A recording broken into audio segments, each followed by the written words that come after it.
Friends, സുഗമോദേവി സീരിയലിൻ്റെ ഇന്നത്തെ എപ്പിസോഡിലേക്ക് എല്ലാവർക്കും സ്വാഗതം. അങ്ങനെ നന്ദനെ കാണാതായതിനെ തുടർന്ന് അമ്മ പ്രഭാവതി വലിയ വിഷമത്തിലാണ്. പ്രഭാവതി പറയാണ്, ഹരിയേട്ടാ കരഞ്ഞുകൊണ്ട് ഓടിച്ചെല്ലാണ്. ഹരിവക്കിൽ പറയാണ്, പ്രഭേ വിഷമിക്കാതിരിക്ക്, എല്ലാത്തിനും ഒരു പരിഹാരം കാണാം. ഇല്ല ഹരിയേട്ടാ, എൻ്റെ നന്ദൻ എന്തൊക്കെയോ ആപത്തുകൾ സംഭവിച്ചിട്ടുണ്ട്. എന്തുണ്ടെങ്കിലും അവൻ എന്നോട് പറയുന്നതാ. പക്ഷേ ഇന്നലെ രാത്രി വരെ അവന് യാതൊരു പ്രശ്നവും ഉണ്ടായിരുന്നില്ല. ഇത് കേട്ട സിദ്ധാർത്ഥ പറയാണ്, അതേ എങ്കിൽ നന്ദൻ എന്നോടും വളരെ പോസിറ്റീവായിട്ടാണ് സംസാരിച്ചത്. അമ്മയും അതുതന്നെയാണ് പറയുന്നത്. ഒരുപക്ഷെ നന്ദൻ പേടിച്ചിട്ട് എങ്ങോട്ടെങ്കിലും മാറി നിൽക്കുന്നതായിരിക്കാം. പ്രഭാവതി പറയുന്നു, ഏയ് അങ്ങനെയെങ്കിൽ അവൻ എന്നോട് പറയേണ്ടതാണ്. അവൻ എന്നോട് പറയാതെ ഒന്നും ചെയ്യില്ല. ഇത് കേട്ട ഹരിവക്കീൽ, താൻ ടെൻഷൻ അടിക്കാതിരിക്കേ. ഇല്ല ഹരിയേട്ടാ, ഇവിടെ ആർക്കും യാതൊരു വിധത്തിലുള്ള ടെൻഷനും ഇല്ല. പോലീസുകാരോട് പറയുന്നു, അവർ വരുന്നു, അന്വേഷണം നടത്തുന്നു, പോകുന്നു. അതല്ലാതെ ഇവിടെ എല്ലാവരും കൂളായിട്ടാണ് നിൽക്കുന്നേ. എൻ്റെ മോനെക്കുറിച്ച് ആലോചിച്ച് ഇവിടെ ആർക്കും ഒരു ടെൻഷനുമില്ല. ഇത് കേട്ട് ഹരിവക്കീൽ തിരിച്ചു പറയാണ്, പ്രഭയെ ആരെയും കുറ്റപ്പെടുത്തുന്നില്ല. ഒരു അമ്മയുടെ മനസ്സിലെ വിഷമമാണിത്. പക്ഷേ നമുക്ക് കുറച്ച് സമയം വേണം. നന്ദൻ എവിടെയെങ്കിലും മാറി നിൽക്കുകയാണെങ്കിൽ നമുക്ക് അവനെ കണ്ടെത്താം. സിദ്ധാർത്ഥ പറയാണ്, അങ്ങനെ ഐസക്കും കൂട്ടരും വന്നുപോയി.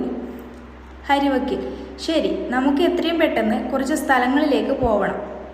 സിദ്ധു റെഡിയാവ്. ഹരിവക്കീൽ ദേവികയോടായി പറയാണ്, മോൾ പേടിക്കേണ്ട, ഞാൻ അപ്പോൾ തന്നെ കറക്റ്റായിട്ട് എല്ലാ കാര്യങ്ങളും അപ്ഡേറ്റ് ചെയ്യാം. ഹരിവക്കീൽ പ്രഭാവതിയോടായി പറയുന്നു, പ്രഭയ്ക്ക് എന്നെ വിശ്വാസമുണ്ടോ? പ്രഭാവതി പറയുന്നു, ഹരിയേട്ടനെ എനിക്ക് നല്ല വിശ്വാസമുണ്ട്. എങ്കിൽ പിന്നെ നന്ദനെ എത്രയും പെട്ടെന്ന് ഞാൻ കൊണ്ടുതന്നു തരും. ഉറപ്പാണ്. ഗിരീഷ് ഇവിടെ തന്നെ കാണണം. കെവിൻ പറയാണ്, ഇസബെല്ലയും കെവിൻ്റെയും യാത്രയ്ക്കിടയിൽ, നമ്മളിപ്പോൾ എങ്ങോട്ടാ പോകുന്നേ? ഇസബെല്ല, വേറെ എങ്ങോട്ടാ, കഥാനായകനെ കാണാൻ വേണ്ടിയിട്ട്. ഇത് കേട്ട കെവിൻ പറയാണ്, ഇസബെല്ല, ഇതൊക്കെ വളരെ പ്രശ്നമുള്ള കാര്യമാണ്. ഇസബെല്ലയ്ക്ക് ഇതിനെക്കുറിച്ച് അറിയാത്തത് കൊണ്ടാണ്. ഇത് കേട്ട ഇസബെല്ല പറയാണ്, എന്തറിയാൻ കെവിൻ, ഞാൻ പറഞ്ഞല്ലോ, എല്ലാ കാര്യവും അതാത് രീതിക്ക് പഠിച്ചിട്ട് തന്നെയാണ് ഞാൻ മുന്നോട്ട് പോയിക്കൊണ്ടിരിക്കുന്നത്. ബെല്ല, അങ്ങനെയല്ല. നന്ദൻ ഇപ്പോൾ വെറും ഒരാളല്ല. അവനിപ്പോൾ ഒരു MLAയുടെ മകനാണ്. MLAയുടെ ഭർത്താവാണ്. MLAയുടെ മകൻ കൂടിയാണ്. അതുകൊണ്ട് നമ്മൾ സൂക്ഷിക്കണം. ഇത് കേട്ട ഇസബെല്ല പറയാണ്, കാര്യങ്ങൾ നീക്കം ചെയ്യാൻ അതിനേക്കാൾ വലിയ ആളല്ല ഈ ബെല്ല. അതുകൊണ്ട് നീ പേടിക്കാതിരിക്കെ. ഒരു കാരണവശാലും ഒരു തെളിവും ബെല്ല അവശേഷിപ്പിച്ചിട്ടില്ല. അത്രയ്ക്കും കൃത്യമായും മൈന്യൂട്ടായിട്ടുമാണ് ഞാൻ കാര്യങ്ങൾ നീക്കം ചെയ്തിരിക്കുന്നത്. അതോടെ ഇസബെല്ലയ്ക്കും ഐസക്കും തമ്മിലുള്ള സംഭാഷണമാണ് ഫോണിലൂടെ. ഐസക്ക് പറയാണ്, മോളെ, എന്തായാലും നിന്റെ ഈ പണി കിടിലനായിപ്പോയി. ഇനി എനിക്ക് മേലെയുള്ള ആളുകൾ വന്ന് അന്വേഷിച്ചാലും ഒരു തുമ്പ് പോലും തെളിവായിട്ട് കിട്ടത്തില്ല. ആ വീട് മുഴുവനും ഞാൻ അരിച്ചു പെറുക്കി, ഒരു തെളിവുമില്ല. എന്നാലും നീ എങ്ങനെയാ കറക്റ്റായിട്ട് ഇങ്ങനെയൊക്കെ ചെയ്തത്? ഇത് കേട്ട് ഇസബെല്ല പറയാണ്, വീഴ്ചകളിൽ നിന്നല്ലേ പാപ്പ കാര്യങ്ങൾ പഠിക്കുക. അതുകൊണ്ട് ഞാൻ പഠിച്ചു കഴിഞ്ഞു. ഇനി സൂക്ഷിക്കാനും അറിയാം. പാപ്പൻ ധൈര്യമായിട്ടിരിക്ക്. ഐസക്ക് പറയാണ്, ഏയ് എനിക്ക് ധൈര്യത്തിനൊന്നും കുറവില്ല. അല്ല പാപ്പ, എന്താ ചന്ദ്രോത്ത് വീട്ടിലെ അവസ്ഥ? ഇത് കേട്ട് ഐസക്ക് പറയാണ്, ദേവിക വിഷമങ്ങളൊക്കെ കടിച്ചമർത്തിയ കൂട്ടത്തിലാണ്. പക്ഷേ ആ പ്രഭാവതിയെ ഭയങ്കരമായിട്ട് പ്രശ്നമുണ്ടാക്കുന്നുണ്ട്. ഇസബെല്ല, ഓ അങ്ങനെയെങ്കിൽ നമുക്ക് അവരെ കൂടി പൊക്കാം. ഐസക് പറയാണ്, വേണ്ട വേണ്ട, തൽക്കാലം നന്ദനെ മാനേജ് ചെയ്യാൻ നോക്ക്. ഇപ്പോൾ എങ്ങോട്ട് പോയിക്കൊണ്ടിരിക്കുകയാ? ഇസബെല്ല പറയാണ്, ഞാനിപ്പോൾ നന്ദനെ കാണാൻ വേണ്ടി പോയിക്കൊണ്ടിരിക്കുകയാണ്. രജനി പറയാണ്, അമ്മേ, എന്തുകൊണ്ടായിരിക്കും ഗിരി നമ്മളോട് ആരോടും പറയാതെ പെട്ടെന്ന് വീട്ടിലേക്ക് പോയത്? ഇത് കേട്ട അമ്മ രജനിയോടെ പറയുന്നു, മോൾ വിഷമിക്കാതിരിക്കെ, ഗിരി ഇങ്ങോട്ട് വന്നോട്ടെ. ഇത് ആ സമയം ഗിരി കടന്നു വരുന്നു. രജനി ചോദിക്കുകയാണ്, ഗിരി എന്താ കാര്യം? ഗിരീഷ് പറയാണ്, ഏയ് ഒന്നുമില്ല അമ്മേ. അമ്മ എനിക്ക് കഴിക്കാൻ ഭക്ഷണം എടുക്ക്. രജനി പറയുന്നു, ഇല്ല, എന്തോ കാര്യമുണ്ട്. ഗിരി എന്നോട് മറയ്ക്കുകയാണ്. ഗിരീഷ് പറയാണ്, ഇല്ലെന്നേ, ഒരു കാര്യവുമില്ല. ഇത് കേട്ട രജനി പറയാണ്, ഇല്ല ഗിരി, എനിക്ക് സമാധാനം കിട്ടുന്നില്ല. രജനി, ഇത് നോക്ക്, നീ പ്രഗ്നൻസി ടൈമിൽ ഇരിക്കുകയാണെന്ന് ഗിരീഷ് പറയുന്നു. അതുകൊണ്ട് മനസ്സമാധാനത്തോടു കൂടി ഇരിക്കണം. രജനി പറയാണ്, എങ്ങനെ മനസ്സമാധാനം കിട്ടാനാ? എനിക്ക് ഈ കാര്യം അറിഞ്ഞില്ലെങ്കിൽ ഒട്ടും മനസ്സമാധാനം കിട്ടില്ല. മര്യാദയ്ക്ക് കാര്യം പറ. അവൾ ഇത് പറഞ്ഞതുകൊണ്ട് പൊട്ടിക്കരയുന്നു. ഗിരീഷ് പറയാണ്, നന്ദനെ കാണാനില്ല. ചന്ദ്രോത്ത് വീട്ടിൽ നിന്നും ഇന്നലെ രാത്രി മുതൽ അവന് മിസ്സിംഗ് ആണ്.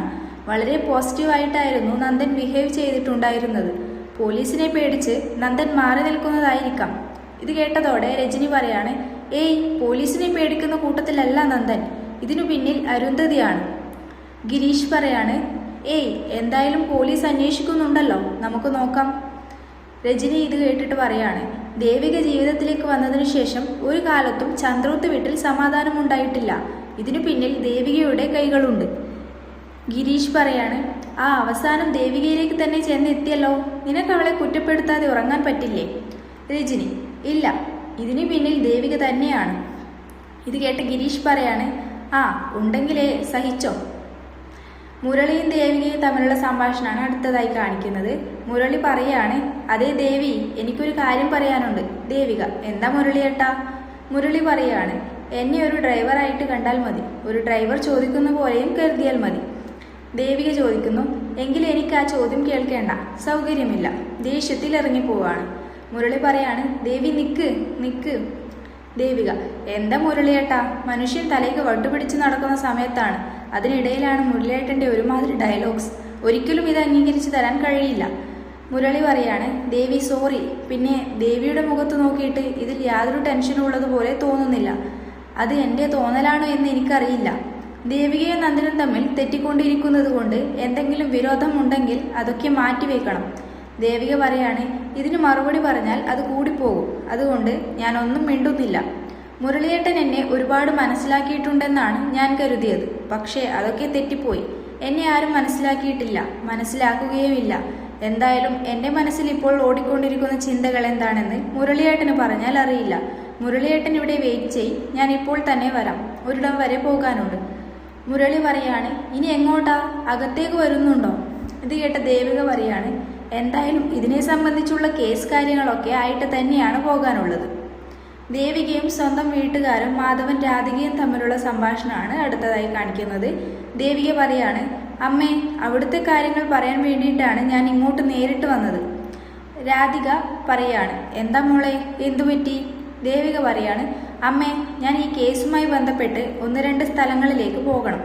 ഒരുപക്ഷെ തിരിച്ചെത്താൻ വൈകും, ചിലപ്പോൾ വന്നില്ലേലും ഇരിക്കും. അതുകൊണ്ട് പേടിക്കാൻ നിൽക്കേണ്ട, ഞാൻ നാളെ ഇങ്ങോട്ട് എത്തിക്കോളാം. പിന്നെ അവിടുത്തെ പ്രശ്നം കുറച്ച് ഗുരുതരമാണ്. നന്ദു മിസ്സിംഗ് ആണ്. അമ്മയാണെങ്കിൽ ആകെ വിഷമത്തിലാണ്. ഹരിവക്കീലും മറ്റും വന്നിട്ടുണ്ട്, അന്വേഷിക്കുന്നുണ്ട്. നിങ്ങളാരും വിഷമിക്കാൻ നിൽക്കേണ്ട.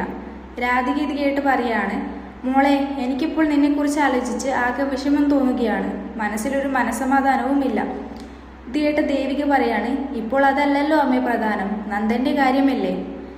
മാധവൻ പറയാണ്, മോളെ, അച്ഛൻ ഒരു കാര്യം പറയുന്നത് കൊണ്ട് മോളൊന്നും വിചാരിക്കരുത്. ദേവിക, എന്താ അച്ഛാ? ഇത് കേട്ട മാധവൻ പറയാണ്, ഇതിനൊക്കെ കാരണം മോൾ നന്ദനോടൊപ്പം ഇല്ലാത്തത് കൊണ്ടായിരിക്കും. മോൾ ഉണ്ടായിരുന്നുവെങ്കിൽ ഇതൊന്നും സംഭവിക്കില്ലായിരുന്നു എന്ന് പറഞ്ഞുകൊണ്ട് ഇന്നത്തെ എപ്പിസോഡ് ഇവിടെ അവസാനിക്കുകയാണ്. അടുത്ത എപ്പിസോഡിനായി എല്ലാവരും കാത്തിരിക്കുക.